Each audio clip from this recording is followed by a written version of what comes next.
Video 5. The visual effects. We are now trying to generate even more beautiful hyperlapses through cinematic stylistic devices and creative approaches. The first thing I want to show you is the vertigo effect, also called dolly zoom. It got its name from Alfred Hitchcock. He used this effect in his film Vertigo to express the fear of heights. This technique is an optical illusion. If we go towards or away from an object and change the focal length in the opposite direction so that the object is always shown in the same size, then we get a parallax effect in the background. It's a very impressive effect which is also very rarely used in the field of hyperlapses because it's very difficult to generate. Take this as an example. We're moving towards an object. Then we choose a very high focal length, like here for example with 200 millimeters.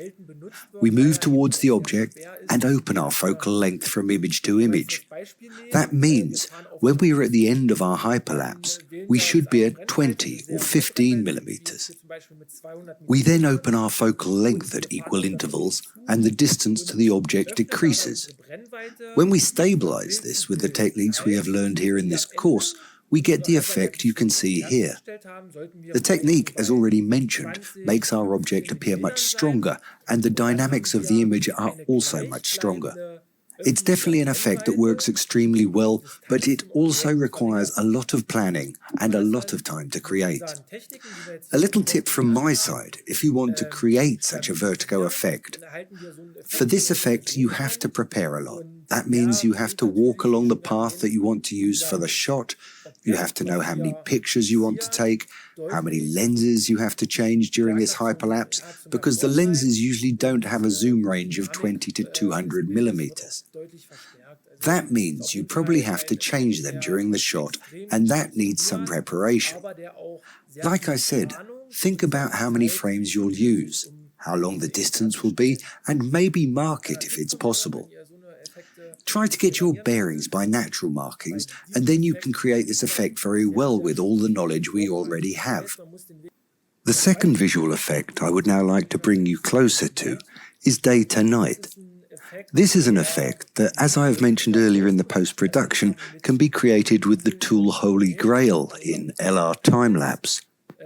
With a day-to-night shot, or night-to-day, we start with a light mood that changes during the hyperlapse. We can then correctly expose this light mood via the ISO value, and in LR time-lapse we can again straighten this exposure change. That means we have no more jumps in our exposure.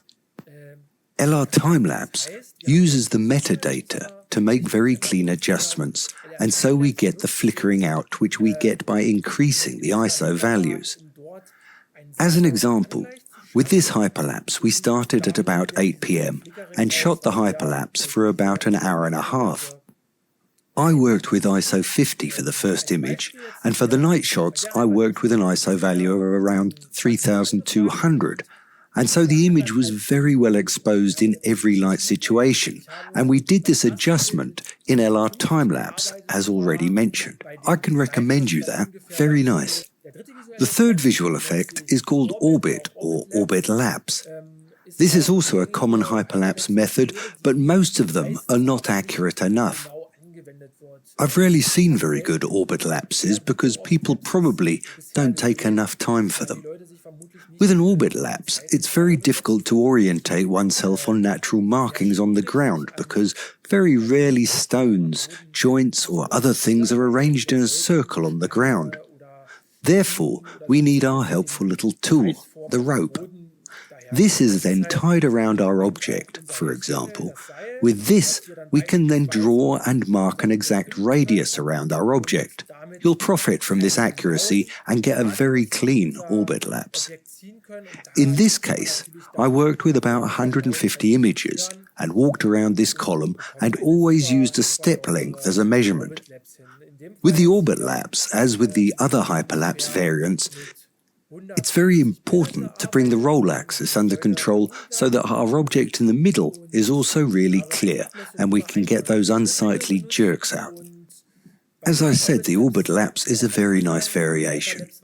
Make sure that you use the rope and then you can definitely create very nice hyperlapses. The next visual effect is the crash zoom. For this crash zoom, we don't work with a digital zoom like many do. With that, we could zoom in on the image in the editing.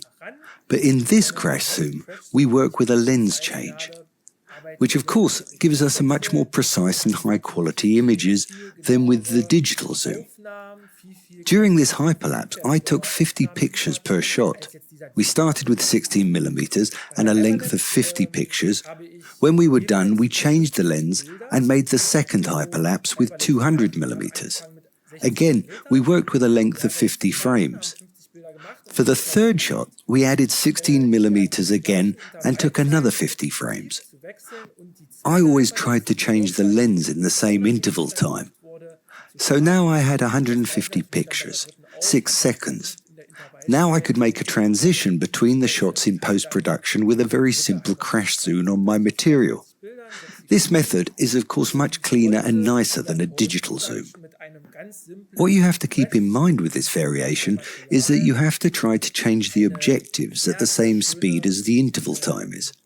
If there's a small offset of 20 to 30 seconds, it's no problem. We can hide this minimal delay in the crash zoom while editing. Another tip, check the lenses in advance. Set the aperture correctly and try to use similar exposure values on both lenses so that you get the same picture impression. Very good tool, which I personally have seen very rarely. I can only recommend using it. On to the next effect. In my opinion, the camera panning is probably the most impressive effect, and also one I haven't seen anywhere else.